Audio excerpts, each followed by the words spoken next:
Live broadcasting, so exciting. Dun, dun, dun. Okay, here we go.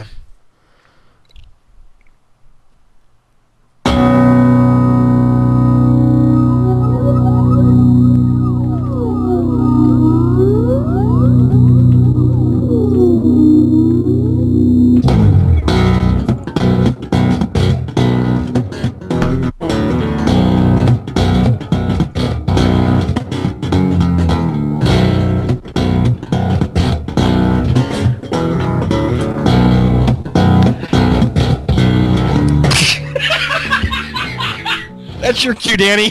Which was my cue? You laughing? I said when I pot down the music. I couldn't hear a difference. Oh, seriously? Yeah. No, I couldn't either. Now I hear a difference. That's weird. So wait, it get louder?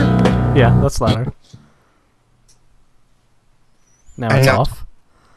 Hey everyone, welcome to What Drives Us, episode 53, recorded February. Thank you, Tony Schaefer. Danny, take it. All right.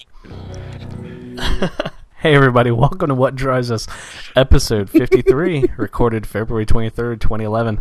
I'm Danny Cooper from PriusChat.com. And I am Russell Frost from PriusOwnersGroup.com, live for the first time ever. Live at whatdrives.us/live. But if you're hearing this on iTunes, don't go there. Yeah, not very live right now for you. No, it wouldn't be live later in the week. This week, Russell and I are, of course, as always, very happy to be joined by some of our wonderful panelists. Prius Chat moderator, the founding member of the Chicago Hybrid Group, the man who travels most of the way around the world to podcast for us, Tony Schaefer. Hi everybody, fun to be alive this week. Okay. Is it alive or just live? That sounded like a cry for help, Tony. Tony, have you Yeah. run into any Wisconsin state senators lately? I hear they're all in your town. Illinois is sick with them. Yeah. You guys could actually start getting some stuff done there with all those legislators. I'll tell you what, the malls are packed with the vacationing legislators. Well, that's good for the economy, isn't it? Ooh, that's true. Thank you, Wisconsin. Well, speaking of Wisconsin, we've got the moderator of the Yahoo Prius Group and one of the organizational evil geniuses behind the Green Drive Expo. It's Mrs. Linda Weideman. Hey guys, I'm really happy to be here tonight and glad to have everybody here on the live chat at whatdrives.us/live.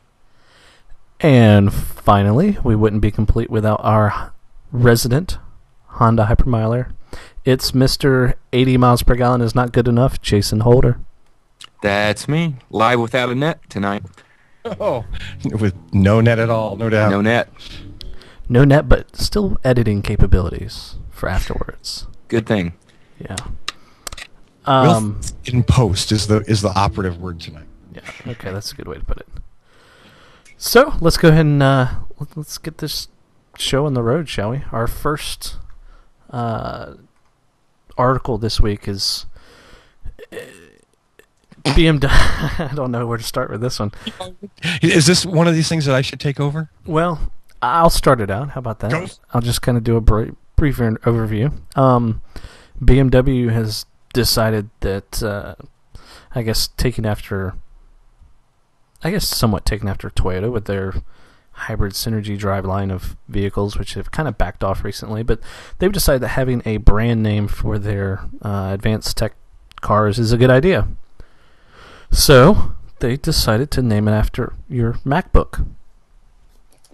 With all BMW advanced tech cars going to be using the lowercase I letter in front of, I guess, all their electric cars mostly, right, Russell? I guess. I mean, this sort of combines two things that I hate, like kind of pretentious branding and concept cars. But yeah, apparently this is BMW's attempt to create the green version of their M series, their racing cars. And if you're watching us in the chat, Danny's going to put up some pictures of the exciting video presentation they projected on their building, and the logo and some of the concept cars. I mean, the concept cars are cool, not quite as silly as the really wacky concept stuff we talked about a few weeks ago, like the Batman bicycle outfit and that stuff. So I don't know. Am I the only one here that thinks I is a really bad name? Well, I did the heavy sigh, iPod, iMac thing until I read the last sentence that said that BMW used the I moniker for the iDrive before the iPod. Good came point, out. Tony. So, that was the one redeeming factor on this. But, not a lot of people are going to remember that in 2001. There's other stuff that happened in September of 2001 that may have, killed their launch of the iDrive. So when they do come out with something with the small I, it's going to appear to the masses that they're, copying Apple. Yeah. Well, and copying or not, when I see that lowercase I think it means internet. So, thank you, Apple, for that, too. And I guess now we have to refer, they're not electric cars, they're electric cars. But bump. Thank you. I just think it's really worn out. Like, I'm tired of Apple using it. Yeah. Yeah, I'm really tired of Apple using it. I thought they were going to get away from too. it with the iPad. And then they named it the iPad. Right, yeah. Which is bad on so many levels. I mean, it hasn't hurt the product, obviously, and I'm sure I won't hurt them. And, for BMW, they don't have to create a whole bunch of stuff. They just add a little I now to the number, I guess. Yeah. I don't I guess it makes sense. It's an easy way to, moniker them. Easy way to brand the cars, just like the M series. People immediately associate the I series or the M series with BMW's performance line. Well, right, but they had, 20 some, they had 20 other letters they could have gone with, assuming they've already used some of them. But, they didn't have to use I. I think the only good thing about the I is they used I instead of Echo. Well, yeah, I was actually thinking E, since if they're going with electric cars or hybrid cars, they go with the E8 or the E3. Yeah. I don't know. Forgive me for not doing a lot of research on this, but is it just electric cars, or is it? I was under the impression it's all of their alt fuel, which I don't know if BMW is only focusing on electric or not. Well, other than electric, what would alt fuel mean for BMW? Hydrogen. Do they have a hydrogen car in the works? Everybody Doesn't does, everybody? Doesn't everyone? It's the next Maybe. big thing. Oh, yeah, just right around the corner, too. Affordable, yeah. Didn't Apple trademark the letter I? Barry, I don't think so, but... I like the Tried. iVolt idea from Jay Northrup. Yeah. I like that. Yeah. The, I mean, in the show outline, I inserted the line, Apple lawyers sharpen their pencils, with this announcement. So who knows? I mean, I'm sure BMW's cleared it, but it's just kind of weak. Russell, maybe they could hook up and finally get some iPad integration into the dash of these cars then. What would you think then? It's the i3 with the iPad and an iPod and an iPhone. There you go. No, I think you'd go back in time if that actually happened. It'd be some sort of strange. You would form some technological nexus of the universe. Thank you, Tony. Thank you. The right terminology for it. Okay, I don't so know. is Not that all even anybody that. wants to talk about? Not really a burner topic to start out with tonight. Well, We're easing into it. yeah, it's slow. Like getting into a jacuzzi, you don't jump in. You just ease in. It was, it's not exactly creative, but I mean, hybrid synergy drive is pretty damn boring too. I don't know. You really think so? I think HSD is kind of cool. When you call it HSD is HSD. cool. Yeah, exactly. Hybrid Linda. synergy drive is not cool. It's like i8 is cooler than vision efficient dynamics. Everything is automatically cooler if you give it a 3-letter acronym, though. But I True thought that. I thought Toyota was going to revive the whole Prius line by calling it the iHSD. It's the future. Well, Don't give them any ideas. come to isn't the, I'm sorry, Linda, were you? Huh? I said the iFlux capacitor. I was just reading chat. Exactly, WDU, Jay. What drives this is cooler when you call it WDU. Absolutely. Right. Come to think of it, though, IWDU. I have a small electric car coming out called the Small I Big Q. The IQ. Yeah. That's true. Toyota. Uh-oh. Mm-hmm. Uh-oh. Dum, dum, I see dum. some lawyers making some bonuses. Well, was that ever going to be the... I think they'll rename it for Yeah, the the production Scion name? brand. Yeah, they'll rename it. I mean, it does fit in, I guess, with the...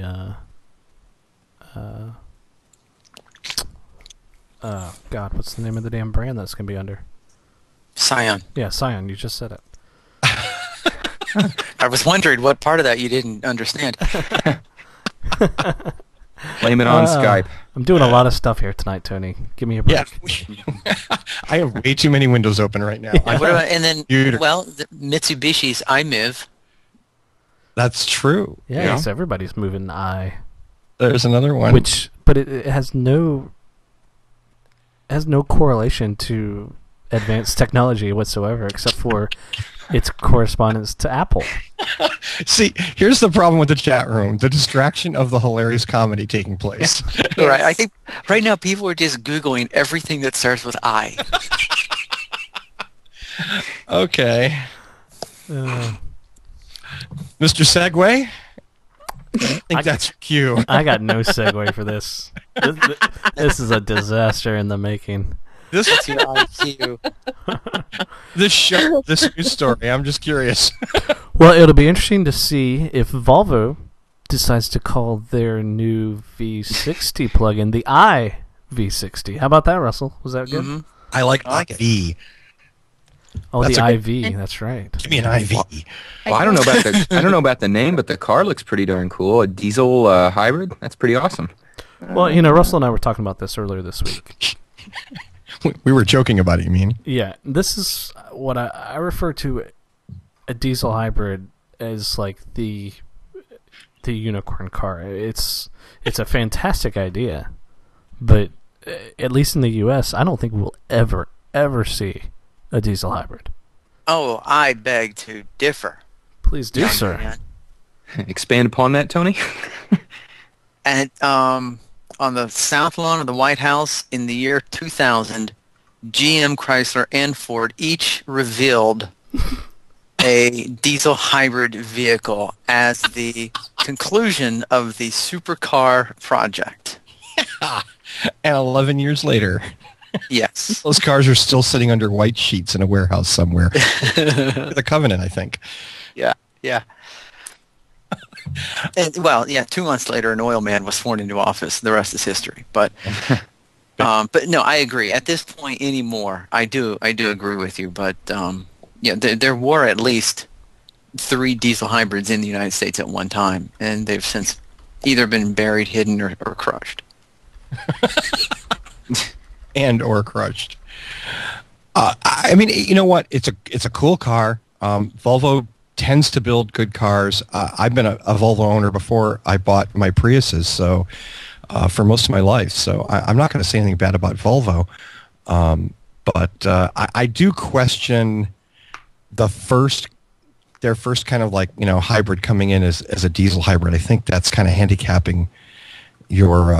I think that's handicapping in the U.S. Now, everywhere else, it'll be huge. Oh, I was reading this, and I'm thinking this is going to be huge in Northern Europe. Yeah. I don't know. With a fuel economy of 124 miles per gallon, I think there's a lot of people who are going to be able to overlook the fact that it's a diesel to get 124 miles a gallon plus some electric range. Anybody want to comment on the 124 miles per gallon or discuss that? Yeah, see, I was wondering. Yeah. Okay, yeah, first That's of all, not counting the electricity used, correct? Well, and Yeah, what we don't know is we don't know if that's the European, That's what I'm Imperial saying. gallons. Imperial gallons. Right. Imperial gallons, That's true. And the because whole- there's been those articles, every generation, or at least for the third gen. Remember when the third gen rumors were like, the third gen Prius will get 100 miles